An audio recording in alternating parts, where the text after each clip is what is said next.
ശംശയ്ക്ക് സ്തുതിയായിരിക്കട്ടെ.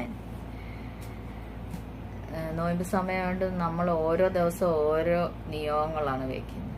ഇന്ന് നമ്മൾ നിയോഗമായിട്ട് വയ്ക്കുന്നത് പ്രായമായി നിൽക്കുന്നു. പ്രായമായെന്ന് പറഞ്ഞാൽ ഒരുപാട് പേരുണ്ട്. പ്രായമായിട്ട് പ്രായത്തിൻ്റെതായ അസ്വസ്ഥതകൾ സഹിക്കുന്ന ഒത്തിരി പേരുണ്ട്.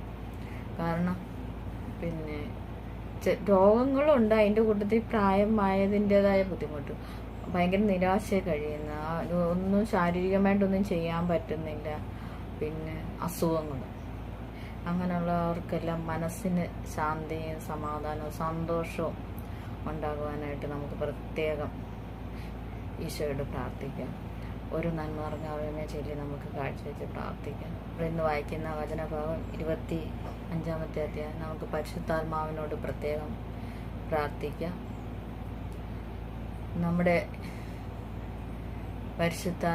നമ്മുടെ എല്ലാ കാര്യങ്ങളിലും നിറഞ്ഞു നിൽക്കുന്നവനായ പരിശുദ്ധാത്മാവെ, ഞങ്ങളുടെ ബുദ്ധിയെ പ്രകാശിപ്പിക്കണമേ. ഞങ്ങൾ വായിക്കുന്ന വചനഭാഗം ഞങ്ങൾക്ക് മനസ്സിലാകുന്നതിനും അത് ഞങ്ങളുടെ ജീവിതത്തിൽ പ്രാവർത്തികമാക്കുന്നതിനും ഞങ്ങളെ സഹായിക്കണമേ. നിത്യം പിതാവും പുത്രനും പരിശുദ്ധാത്മാവുമായ സർവേശ്വര എന്നേക്കും ആമേൻ. നമുക്ക് വചനം വായിക്കാം. 25-ാമത്തെ അധ്യായം. അബ്രാഹത്തിന്റെ സന്തതികൾ. അബ്രാഹാം കെത്തൂറ എന്നു പേരായ ഒരു സ്ത്രീയെ വിവാഹം ചെയ്തു. അവളിൽ അവന് സിമ്രാൻ, യോഷാൻ, മെദാൻ, മിദിയാൻ, ഇഷ്ബാക്ക്, ഷുവാഹ് എന്നിവർ ജനിച്ചു. യോഷാന് ഷെബായും ദദാനും ജനിച്ചു. ദദാന്റെ മക്കളാണ് അഷൂറിയും ലത്തൂഷിം, ലെവുമി എന്നിവർ. മിദിയാന്റെ മക്കൾ ഏഫാം, ഏഫർ, ഹനോക്ക്, അബിത, എൽദ എന്നിവരാണ്.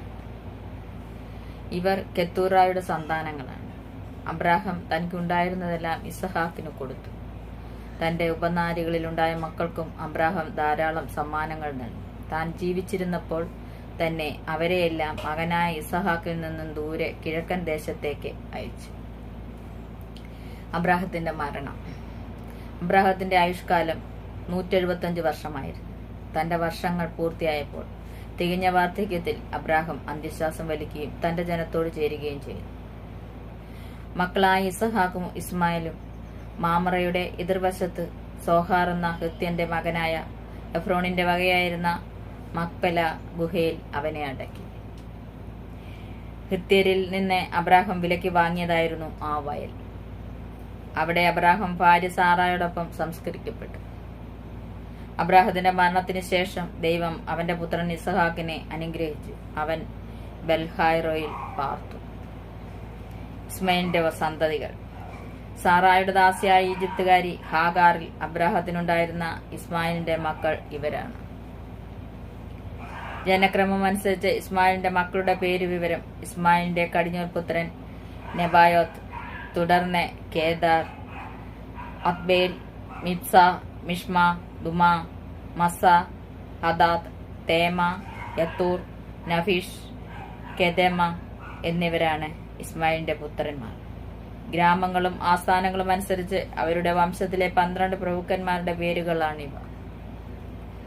ഇസ്മായിലിന്റെ ആയുഷ്കാലം 137 വർഷമായിരുന്നു. അവൻ അന്ത്യശ്വാസം വലിക്കുകയും തന്റെ ബന്ധുക്കളോട് ചേരുകയും ചെയ്തു. ഹവില മുതൽ ഷൂർ വരെയുള്ള ദേശത്തെ അവർ വാസമുറപ്പിച്ചു. അസിറിയയിലേക്കുള്ള വഴിയിൽ ഈജിപ്തിന്റെ എതിർവശത്താണ് ഷൂർ. അവർ ചർച്ചക്കാരിൽ നിന്നെല്ലാം അകന്നാണ് ജീവിച്ചത്. ഏസാവും യാക്കോബും. അബ്രാഹത്തിന്റെ പുത്രനായ ഇസഹാക്കിന്റെ വംശാവലി. അബ്രാഹത്തിന്റെ മകൻ ഇസഹാക്കിന് 40 വയസ്സുള്ളപ്പോൾ അവൻ റബേക്കായെ ഭാര്യയായി സ്വീകരിച്ചു. അവൾ പാദാൻ ആരാമിലുള്ള ബെത്തുവേലിന്റെ പുത്രിയും ലാബാന്റെ സഹോദരിയുമായിരുന്നു. അവർ അരമായരായിരുന്നു. ഇസഹാക്ക് തന്റെ വന്ധ്യയായ ഭാര്യയ്ക്ക് വേണ്ടി കർത്താവിനോട് പ്രാർത്ഥിച്ചു. കർത്താവ് അവന്റെ പ്രാർത്ഥന കേൾക്കുകയും റബേക്ക ഗർഭിണിയാവുകയും ചെയ്തു. അവളുടെ ഉദരത്തിൽ കിടന്ന കുഞ്ഞുങ്ങൾ മല്ലിട്ടപ്പോൾ അവൾ കർത്താവിനോട് ചോദിച്ചു, ഇങ്ങനെയെങ്കിൽ എനിക്ക് എന്ത് സംഭവിക്കും? അവൾ കർത്താവിന്റെ തിരുമനസ്സറിയാൻ പ്രാർത്ഥിച്ചു. കർത്താവ് അവളോട് അരുളി ചെയ്തു, 2 വംശങ്ങളാണ് നിന്റെ ഉദരത്തിലുള്ളത്. നിന്നിൽ നിന്നും പിറക്കുന്നവർ 2 ജനതകളായി പിരിയും. ഒന്ന് മറ്റേതിനേക്കാൾ ശക്തമായിരിക്കും. മൂത്തവൻ ഇളയവന് ദാസ്യവൃത്തി ചെയ്യും. അവൾക്ക് മാസം തികഞ്ഞപ്പോൾ അവളുടെ ഉദരത്തിൽ 2 ശിശുക്കൾ. ആദ്യം പുറത്തു വന്നവൻ ചെമന്നിരുന്നു. അവന്റെ ദേഹം മുഴുവൻ രോമക്കുപ്പായം ഇട്ടതുപോലെയായിരുന്നു. അവർ അവനെ ഏസാവ് എന്ന് പേരിട്ടു. അതിനുശേഷം അവന്റെ സഹോദരൻ പുറത്തു വന്നു. ഏസാവിന്റെ കുതികാലിൽ അവൻ പിടിച്ചിരുന്നു. അവനെ യാക്കോബ് എന്ന് വിളിച്ചു. ഇസഹാക്കിന് 60 വയസ്സായപ്പോഴാണ് അവൾ അവരെ പ്രസവിച്ചത്. കടിഞ്ഞൂൽ അവകാശം. കുട്ടികൾ വളർന്നു വന്നു. ഏസാവ് നായാട്ടിൽ സമർത്ഥനും കൃഷിക്കാരനുമായി. യാക്കോബ് ശാന്തനായിരുന്നു. അവൻ കൂടാരങ്ങളിൽ പാർത്തു. വേട്ടയാടി കൊണ്ടുവന്നിരുന്ന മാംസം തിന്നാൻ കിട്ടിയിരുന്നതിനാൽ ഇസഹാക്ക് ഏസാവിനെ വളരെയധികം സ്നേഹിച്ചിരുന്നു. റബേക്കയ്ക്ക് യാക്കോബിനോടായിരുന്നു കൂടുതൽ സ്നേഹം. ഒരിക്കൽ യാക്കോബ് പായസം ഉണ്ടാക്കിക്കൊണ്ടിരുന്നപ്പോൾ ഏസാവ് വിശന്നു തളർന്ന് വയലിൽ നിന്ന് വന്നു. അവൻ യാക്കോബിനോട് പറഞ്ഞു, ആ ചുവന്ന പായസം കുറിച്ച് എനിക്ക് തരിക. ഞാൻ വളരെ ക്ഷീണിച്ചിരിക്കുന്നു. അതിനാൽ അവനെ എദോം എന്ന് പേരുണ്ടായി. യാക്കോബ് പ്രതിവചിച്ചു, ആദ്യം നിന്റെ കടിഞ്ഞൂൽ അവകാശം എനിക്ക് വിട്ടുതരിക. ഏസാവ് പറഞ്ഞു, ഞാൻ വിശന്ന് ചാകാറായി. കടിഞ്ഞൂൽ അവകാശം കൊണ്ട് എനിക്കിനി എന്ത് പ്രയോജനം? യാക്കോബ് പറഞ്ഞു, ആദ്യം എന്നോട് ശപഥം ചെയ്യുക. ഏസാവ് ശപഥം ചെയ്തു. അവൻ തന്റെ കടിഞ്ഞൂലവകാശം യാക്കോബിന് വിട്ടുകൊടുത്തു. യാക്കോബ് അവന് അപ്പവും പയറുപായസവും കൊടുത്തു. തീറ്റയും കുടിയും കഴിഞ്ഞ് അവൻ എഴുന്നേറ്റ് പോയി. അങ്ങനെ ഏസാവ് തന്റെ കടിഞ്ഞൂലവകാശം നിസ്സാരമായി കരുതി. കർത്താവിന്റെ വചനം ദൈവത്തെ